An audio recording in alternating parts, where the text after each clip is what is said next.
बिस्मिल्लाहिर्रहमानिर्रहीम। अस्सलाम वालेकुम। हार्वर्ड एकेडमी की तरफ से आपका वेलकम कहते हैं। आज का हमारा सेशन सीनियर ऑडिटर के हवाले से है। कुछ काफ़ी सारी बातें हैं हमारी जो सीनियर ऑडिटर के हवाले से हमने करनी है, लेकिन हम कुछ जनरल पहले डिस्कशन कर लेते हैं, फिर उसके बाद प्रिपरेशन के हवाले से और आने वाली पोस्ट के हवाले से भी बात करेंगे, और हार्वर्ड एकेडमी जो उस हवाले से क्या प्लान कर रही है, किस तरीके से हमने कोर्स को लेके चलना है, उसके लिए हमें सफिशेंट टाइम भी चाहिए ताकि वंस फॉर ऑल एक दफ़ा तैयारी करें और टेस्ट को क्वालिफाई करें। ज़्यादातर जो सीनियर ऑडिटर के जॉब्स आती हैं वो फेडरल पब्लिक सर्विस कमीशन के थ्रू ही रिक्रूट होती हैं, और ये मिड लेवल कैरियर जॉब है, यानी कि आप टॉप लेवल पे भी नहीं होते और लो लेवल पे भी नहीं होते, 16 ग्रेड में होते हैं। और लेटर ऑन ये बड़ी अच्छी जॉब है अगर आप अपने कैरियर को ग्रो करते हैं, एजुकेशन हासिल करते हैं, जो कोर्सेज़ वगैरह गवर्नमेंट की तरफ से आपके लिए डेजिग्नेट किए गए होते हैं या प्लान किए गए होते हैं, आप उनको टाइमली क्वालिफाई करते हैं तो आप आराम से ग्रेड 19 तक प्रमोट होके जा सकते हैं। तो बुरी जॉब नहीं है, अच्छी जॉब है। इसी तरीके से असिस्टेंट प्राइवेट सेक्टर की भी अच्छी जॉब है, उसमें भी आप कैरियर में ग्रो करते हैं। लेकिन ये होता है कि फिर वहाँ पे आपको जो डायरेक्टर्स हैं, जो ऑफिस में हायर पोस्ट पे होते हैं, आप उनके साथ लिंक्ड होते हैं, फिर आपको ऑफिस के अंदर ही काम करना होता है, इंडिपेंडेंट काम आपको नहीं करना होता। तो इस हवाले से थोड़ी सी वो बोरिंग जॉब है। और सीनियर ऑडिटर की जो जॉब है ये कमांडिंग जॉब है, जहाँ पे भी जाएंगे ग्रेड 20 के बंदे से भी इंटरेक्ट करते हैं या उनसे मीटिंग करते हैं, तो आप अपने कॉन्फिडेंस से, अपने नॉलेज से बात करते हैं, तो आपकी पर्सनैलिटी ग्रूम होती है। लेटर ऑन आप CSS करना चाहते हैं या फिर ग्रेड 17-18 में रिक्रूटमेंट के ज़रिए से, फेडरल पब्लिक सर्विस कमीशन के ज़रिए से जाना चाहते हैं, तो ये आपको स्टेप आउट करने के लिए बेहतरीन जॉब है। Senior auditor federal public service commission के थ्रू से BPS 16 की, और ये मिलिट्री अकाउंट्स में भी आती है और ऑडिटर जनरल के ऑफिस में भी जॉब्स होती हैं, जहाँ पे भी हो अच्छी जॉब है। मज़ीद इसके बारे में आपको बताते चलें कि सीनियर ऑडिटर के तौर पे ज्वाइन ही क्यों करना। तो जब आपके पास बाकी ऑप्शन हैं एज ए टीचर वगैरह, तो मैं कहता हूँ उससे बेहतर जॉब ये है कि आपको इंडिपेंडेंट होके आपको अपने ऑफिस में अपने कैरियर को लेके चलने के लिए एक सेल्फ एक्चुअलाइजेशन की आपको पावर मिलती है, जहाँ पे बैठ के आप अपने कैरियर को प्लान कर सकते हैं, अपनी मामलात को प्लान कर सकते हैं। तो ये एक बेहतरीन जॉब है इस हवाले से कि आपको आगे फ्यूचर में अपने कैरियर को ग्रो करने के लिए और डिसीजन मेकिंग के लिए कि आपने ड्यूरिंग ऑफिस टाइम कोई भी डिसीजन करते हैं उसकी पावर होती है, उसकी अथॉरिटी होती है। तो इनडायरेक्टली आप ये कह सकते हैं कि अथॉरिटेटिव जॉब है, इसलिए मिड कैरियर जॉब भी है और आगे ग्रो करने की भी इसके पास इस ऑप्शन के बाद अच्छे ऑप्शंस होते हैं। मेरे ख्याल में अगर आपके पास कोई ग्रेड 17 की अपॉर्चुनिटी जब तक ना हो, ग्रेड 16 में सीनियर ऑडिटर के तौर पे ज्वाइन करना आसान भी है और बेहतरीन ऑप्शन भी है। आसान इस लिहाज से कि जब भी फेडरल पब्लिक सर्विस कमीशन के ज़रिए से जॉब्स आती हैं तो ये काफ़ी नंबर में आती हैं, मतलब 200, 250, 400, 500, 600। फिर अब पहले ज़्यादा इतना कंपटीशन नहीं होता था, अब काफ़ी इसमें कंपटीशन भी हो चुका है, और इस हवाले से भी बात करेंगे कि कंपटीशन कैसे ज़्यादा हो चुका है। अच्छा, एक और इम्पॉर्टेंट बात करनी है कि जो सीनियर ऑडिटर के एस्पिरेंट्स फेल हो जाते हैं और वो कहते हैं कि हमने तैयारी भी की थी, तो तैयारी करने के बावजूद भी अगर वो फेल हो जाते हैं तो इसका एक वजह ये है कि जो आपकी एजुकेशन होती है, या तो नॉर्मली आपने BBA किया होता है, MBA फाइनेंस किया होता है, या फिर आपने BCom किया होता है, उसके बाद आप अप्लाई करते हैं। किसी ने मैथमेटिक्स में अपनी डिग्री की होती है तो वो भी एलिजिबल होते हैं, वो भी इसमें अप्लाई करते हैं। तो उनके लिए तो जिनकी अपनी फील्ड नहीं है अकाउंट्स वगैरह, उनको तो सीधा सीधा प्रॉब्लम नज़र आता है कि जी अकाउंट्स और ऑडिटिंग एक दो ऐसे सब्जेक्ट हैं जिनमें से काफ़ी क्वेश्चन आते हैं, और आपके क्वालिफाई करने के लिए या आपको फेल होने के लिए दोनों सब्जेक्ट पे काफ़ी दारोमदार होता है। बाकी इंग्लिश का पोर्शन हो गया या जो बाकी गवर्नमेंट के रूल्स के पोर्शन है वो तो सब के लिए बराबर होते हैं। किसी ने BBA किया हुआ है, MBA किया हुआ है, तो सब के लिए बराबर है। जिसने मेहनत की होगी वो उनमें क्वालिफाई करेगा। अदरवाइज़ जिन्होंने BBA BCom वगैरह किया होता है तो वो कास्ट अकाउंटिंग और ऑडिटिंग में अच्छे मार्क्स ले जाते हैं, जबकि जिन्होंने मैथमेटिक्स वगैरह में या स्टैटिस्टिक्स में बैचलर किया होता है तो वो यहाँ पे टफ़ टाइम उनको मिलता है, और मोस्ट प्रोबेबली वो यहाँ पे फेल होते हैं इन दो सब्जेक्ट्स में। तो ये भी एक वजह है। दूसरे नंबर पे कई सारे एस्पिरेंट्स ऐसे होते हैं जिन्होंने अपनी एकेडमिक एजुकेशन BBA किया, MBA किया, उसमें अच्छे नंबर लेने के बाद वो ये समझते हैं कि अब कोई भी टेस्ट उनके लिए कोई मुश्किल नहीं है, क्योंकि उन्होंने एकेडमिक लेवल पे बहुत अच्छे मार्क्स ले लिए हैं। जबकि मैं आपको बताऊं कि एकेडमिक लेवल जो है वो आपका टोटली अलग है। फेडरल पब्लिक सर्विस कमीशन में आपकी फर्स्ट डिवीज़न है, सेकंड डिवीज़न है, या A+ में आपने मार्क्स लेके या 4/4 CGPA आपने लिया हुआ है, तो भी आपके लिए एक अलग मेरिट बनता है। वो आपका जो कैरियर है या जो आपके मार्क्स हैं वो टोटली एक हिस्ट्री बन जाते हैं, वो आपका पास्ट होता है। उस चक्कर में ना रहें कि चूँकि आपकी डिग्री में अच्छे मार्क्स थे तो आप आगे भी क्वालिफाई कर जाएंगे बगैर पढ़े से।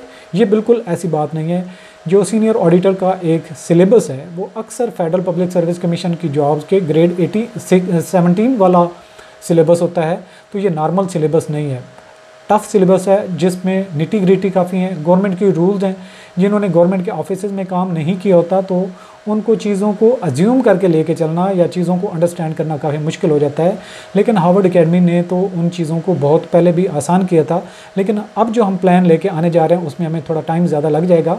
लेकिन इंशाअल्लाह जो थारोली हमारा सिलेबस कवर करेगा 1 बाय 1 एक लेक्चर पे सही तरीके से फोकस करके चलेगा तो कोई मसला नहीं है। जिसने BCom किया हुआ है, जिसने मैथमेटिक्स या स्टैटिस्टिक्स में अपनी डिग्री हासिल की हुई है, तो वो सीनियर ऑडिटर का आराम से टेस्ट क्वालिफाई कर जाएगा। और सबसे आसान बात इसमें यह है कि आपका इसमें डिस्क्रिप्टिव टेस्ट नहीं होता सीनियर ऑडिटर के हवाले से।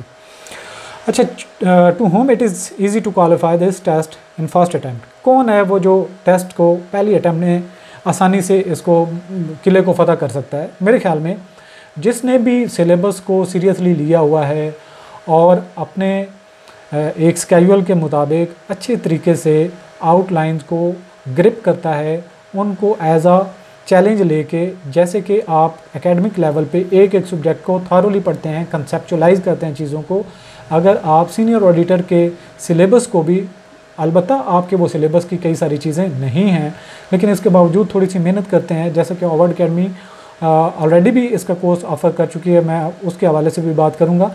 तो हमने कम्प्रीहेंसिवली उसको कवर किया था और अल्हम्दुलिल्लाह हमारे रिकॉर्ड स्टूडेंट्स जो है वो क्वालिफाई किए थे।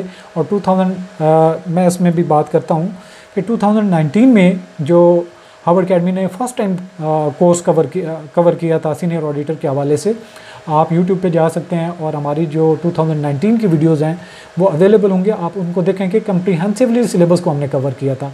और जो एस्पिरेंट्स थे जिन्होंने इसमें अपीयर हुए थे और हमारे थ्रू से उन्होंने तैयारी की थी, कुछ टेस्ट फेल करने वाले भी स्टूडेंट्स थे, जब उनसे पूछा गया तो उन्होंने ख़ुद इस चीज़ का एतराफ़ किया था कि उन्होंने सिलेबस को सही तरीके से गो थ्रू नहीं किया था। उनको ये डाउट था शायद इसमें से पेपर आए या ना आए। और जिन लोगों ने टेस्ट तैयारी करके गए थे और एग्ज़ाम सेंटर में वो ये समझ रहे थे कि पेपर शायद हमने आउट किया, हालांकि हमने पेपर कहाँ पे आउट करना था, वो तो हमने सारी की सारी सिलेबस की चीज़ों को गो थ्रू किया था और 1 to all किया था, कम्प्रीहेंसिवली किया था, किसी एक लाइन को भी ड्रॉप नहीं किया था। तो जब आप चीज़ों को कंप्लीटली कवर करके जाते हैं, थारोली कंसेप्चुअली ग्रिप करके जाते हैं, तो वो जिस तरह का भी कम्पिटिटिव एग्ज़ाम हो आपके लिए ऐसे ही लगता है जैसे 1 2 3 होती है। अच्छा, तो 2019 में हमारा माशाल्लाह से ज़बरदस्त किस्म का एक उसमें रिज़ल्ट रहा था। अब हम चलते हैं सिलेबस पे डिस्कस करते हैं, लेकिन सिलेबस चूँकि मैं यहाँ पे ऐड नहीं किया, आपको पता होगा, आप जाते हैं गूगल करते हैं syllabus for the senior auditor, आपको सामने आ जाता है। उसमें ऑडिटिंग होती है, कास्ट अकाउंटिंग होती है, पेंशन के रूल्स होते हैं, पेंशन के प्रिपरेशन के डॉक्यूमेंट के हवाले से आपका कुछ होता है पोर्शन। इसके अलावा स्क्रूटनी के पर्पज़ होते हैं, सेटलमेंट ऑफ ऑडिट, ऑब्जेक्शन वगैरह, तो प्रिपरेशन ऑफ बजट, इस तरीके से आपकी चीज़ें उस सिलेबस में शामिल हैं और जिनको हार्वर्ड एकेडमी ने कंप्लीट तैयार किया था। और लास्ट टाइम जब हमने कवर किया था तकरीबन हमारे 150-200 लेक्चर बने थे। लेकिन अब जब हम सिलेबस कवर करेंगे तो हमारा जो तरीक़ेकार होगा वो कुछ इस तरीके से होगा कि हम हर टॉपिक को कम्प्रीहेंसिवली टॉपिक को, एक तो पहले हमारे लेक्चर ज़्यादा लंबे होते थे, मतलब ऑडिटिंग के देखें, कास्ट अकाउंटिंग के देखें तो वो 40-40 मिनट का एक लेक्चर होता था। अब हम उन लेक्चर्स को 10 मिनट तक रखेंगे, छोटे लेक्चर बनाएंगे और साथ में उनके MCQs पोर्शन जो है उसको भी साथ कवर करते जाएंगे। जो टॉपिक पढ़ेंगे उसमें जो मुमकिन तौर पर आपके पॉसिबल क्वेश्चंस आ सकते हैं MCQs पैटर्न पे, उनको हम कवर करेंगे और उसके पैरेलल में हम क्विज़ अपलोड कर देंगे। हमारी जो वेबसाइट है आप ऑनलाइन उसको अटेम्प्ट कर सकते हैं। तो दो चीज़ें हो जाएंगी, एक थारोली आपका कंसेप्चुअलाइज हो जाएंगी चीज़ें, आपको थ्योरी की समझ आ जाएगी कि बैकग्राउंड में ऑफिस में वर्किंग क्या होती है। लेटर ऑन जब आप 17 ग्रेड के लिए टेस्ट देते हैं तो भी आपको फ़ायदा देता है। और इसके हवाले से साथ में जब आप कैरियर स्टार्ट करते हैं एज ए सीनियर ऑडिटर तो आप ऑफिस के दौरान जब आप काम करेंगे, प्रोफेशनल कैरियर स्टार्ट करेंगे, तो आपको वो सारी चीज़ें ऐसे लगेंगी जैसे आपने ये सारी चीज़ें पहले की हुई हैं, तो साथ वाले दूसरे लोगों से आप एक्सेल करेंगे।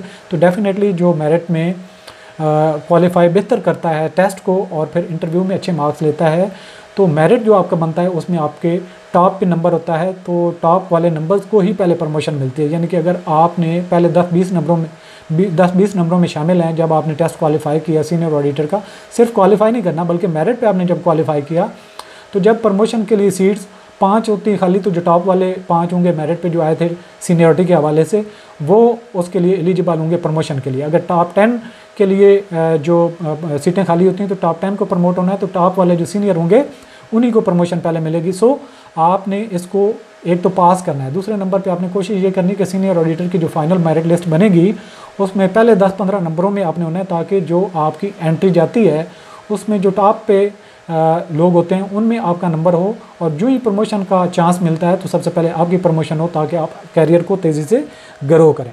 सो ये तरीक़ाकार होगा हमारा। और इस हवाले से हार्वर्ड अकेडमी ने एडवांस बैच ऑनलाइन प्रिपरेशन के लिए अब स्टार्ट कर दिया है। ऑलरेडी भी हमारे तकरीबन 10-15 स्टूडेंट्स हैं, मैं उनको अप्रिशिएट करता हूं जो ऑलरेडी से तैयारी कर रहे हैं। तो डेफिनेटली ये वो लोग हैं जो अपनी कैरियर को पहले प्लान करते हैं और लेटर ऑन उनको परेशानी भी नहीं होती। जब आप आसान होते हैं, यानी कि जब आपके पास टाइम फ्री होता है, तब आप बेहतर तरीके से तैयारी कर सकते हैं, चीज़ों को कंसेप्चुलाइज कर सकते हैं। लेकिन जब आपका सिलेबस एक बम्बारमेंट होती है, मतलब लेक्चर पे लेक्चर आप तैयार करते जा रहे हैं, तो चीज़ों को मिक्स करना या मिक्स होना शुरू हो जाती हैं, तो फिर इस हवाले से आपकी सही तरीके से कंसेप्चुअल ग्रिपिंग नहीं होती। तो एडवांस जो बैच हम तैयारी के लिए ऑफ़र कर रहे हैं उसको हम ओल्ड फ़ी पे ऑफ़र कर रहे हैं। स्पेशली हम ये कोर्स ऑफ़र कर रहे हैं हमारे जो ओल्ड स्टूडेंट्स 2019-2021 के जो सीनियर ऑडिटर की जॉब्स आई थी जिनमें वो क्वालिफाई नहीं कर पाए थे, हमने उनके लिए ये एडवांस बैच स्पेशली ऑफ़र कर रहे हैं। और बाकी भी जो उसमें ज्वाइन करना चाहता है तो ओपन ऑप्शन है। तो हमारी ये कोशिश होती है कि हार्वर्ड अकेडमी के जो एस्पिरेंट्स हैं वो टाइमली और अच्छे तरीके से तैयारी करके जाएं और क्वालिफाई करें अपने टेस्ट को फर्स्ट ही अटैम्प्ट में, बगैर इसके कि वो उनको वो दिन देखना पड़े कि उनका नाम मेरिट लिस्ट में ना हो। तो इसके लिए रजिस्ट्रेशन हमने ओपन कर दी हुई है। आप हमारी वेबसाइट www.harvardacademy.com को भी विजिट कर सकते हैं। इसके हवाले से मज़ीद आपको कोई क्यूरी हो, क्वेश्चन हो या जो प्रोसीजर के हवाले से पूछना हो तो वेबसाइट पे भी वैसे हमने मेंशन किया हुआ है, लेकिन इसके बावजूद आपने अगर कोई आपको समझ नहीं चीज़ की आ रही तो व्हाट्सएप करके भी हमसे पूछ सकते हैं। सो आज का ये हमारा सेशन जो सीनियर ऑडिटर के हवाले से था, ताकि चीज़ों को आप प्रॉपर्ली मैनेज करें। इंशाल्लाह महीने 2 महीने के अंदर सीनियर ऑडिटर की जॉब्स अनाउंस हो जाएंगी। और उस हवाले से जो हमारे पुराने एस्पिरेंट्स हैं जिन्होंने टेस्ट अभी तक क्वालिफाई नहीं किया, वो अपनी तैयारी को अभी से स्टार्ट कर दें ताकि वो टाइमली टेस्ट को क्वालिफाई कर लें। तो आज का सेशन यहाँ पे सीनियर ऑडिटर के हवाले से कंक्लूड करते हैं। तो आप इस जो एक अपॉर्चुनिटी हम ऑफ़र कर रहे हैं उससे फ़ायदा उठा के अपने कैरियर को सही डायरेक्शन में लेके जा सकते हैं। ऑल द बेस्ट, अल्लाह हाफ़िज़।